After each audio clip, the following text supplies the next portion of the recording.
Nous sommes rejoints, comme tous les jours, par Catherine Blanc, sexologue et psychanalyste qui dansait à l'instant dans le studio sur France Gall. On est de bonne humeur ce lundi. Catherine, aujourd'hui, on voulait s'interroger avec vous sur votre métier. On s'est dit, tiens, pourquoi Catherine vient nous parler de sexologie tout le temps finalement? Quand faut-il surtout consulter un sexologue? Alors, évidemment que cette question est un peu compliquée parce que je pense qu'on ne consulte pas nécessairement parce qu'il y a de la pathologie, et je dirais que il ne faut pas pathologiser la sexualité. C'est-à-dire que on grandit, on découvre, on pousse le champ de nos possibles et on rencontre l'autre au fur et à mesure de notre vie, de nos rencontres, évolue notre sexualité.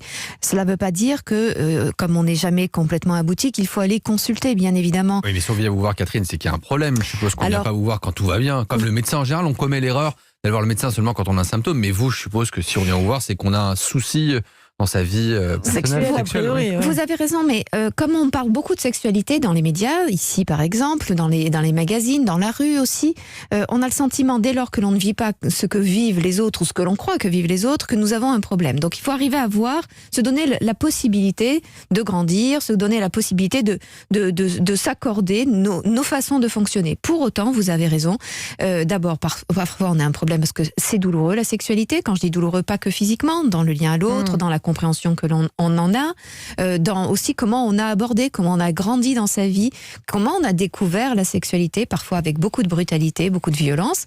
Il y a des couples aussi qui vont pas bien. J'allais vous dire, c'est qu'un truc de couple, la sexothérapie, ou est-ce qu'il y a des célibataires? Je sais pas, quelle part de votre patientèle ça représente, par exemple, les personnes en couple, les personnes toutes seules? C'est les deux, en fait, parce qu'il y a des gens qui sont en couple, mais c'est pas tellement pour parler de la problématique de couple, mais leur problématique personnelle, parce que ce n'est pas parce qu'on aime quelqu'un et qu'on fait l'amour avec ce quelqu'un qu'on sait lui parler de sa sexualité, de sa difficulté, parce que par pudeur, justement, on ne dit pas les difficultés que l'on rencontre. Du coup, l'autre ne le sait pas.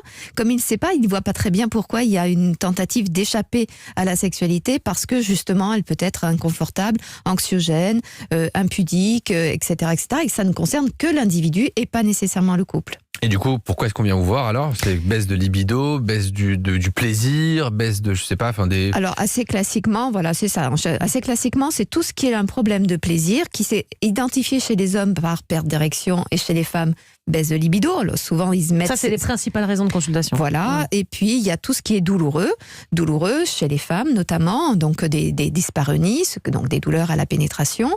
Il y a aussi le vaginisme chez les femmes, c'est-à-dire une difficulté à être pénétrée. Alors, il y a le vaginisme primaire, c'est-à-dire la première fois où on fait l'amour, eh bien, ne se fait pas parce que c'est douloureux. Et puis, il y a le vaginisme secondaire, c'est-à-dire on a pu faire l'amour, on a pu être pénétré. Et puis, un jour, on ne peut plus. Chez les hommes, c'est l'éjaculation précoce ou l'anéjaculation.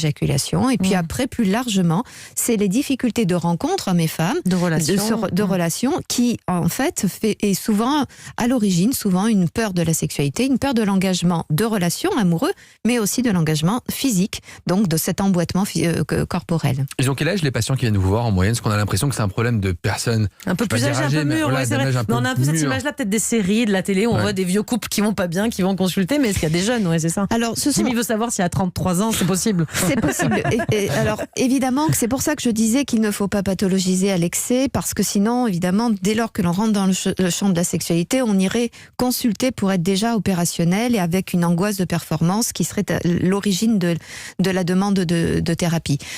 Fondamentalement, bien sûr que les gens sont plutôt dans la, on va dire, 40-50aine, mais tout simplement parce que, justement, ils ont un parcours, ils ont observé des répétitions, ils en ont marre de ces répétitions, alors du coup, ils viennent consulter. Mais de plus en plus, je vois des très jeunes qui font des demandes de consultation. Très jeunes? Ils ont entre 18 et 30 ans, ou ils ont la petite trentaine, et ils s'interrogent. C'est pour ça que souvent, bien sûr que je les écoute et je les reçois, mais surtout, je vérifie d'abord qu'il s'agit bien d'une problématique sur laquelle ils trouvent le lieu pour pouvoir en parler, en tout cas, et pas nécessairement parce que, justement, ils ont cette injonction sociale de performance qui est à l'origine de leur anxiété. Et je suppose que malheureusement, on peut pas tout régler en une séance. On est obligé non pas d'avoir un forfait, parce que j'aime pas ce terme, mais d'avoir un suivi régulier finalement pour que ça s'améliore. Oui, alors certains viennent simplement pour se rassurer et une consultation suffit, mais pour d'autres, en effet, il faudra une récurrence qui est à décider ensemble en fonction du besoin et des possibilités de chacun. Merci beaucoup Catherine pour tous ces conseils. On a mieux compris ce qu'était votre métier finalement. On vous retrouve bien sûr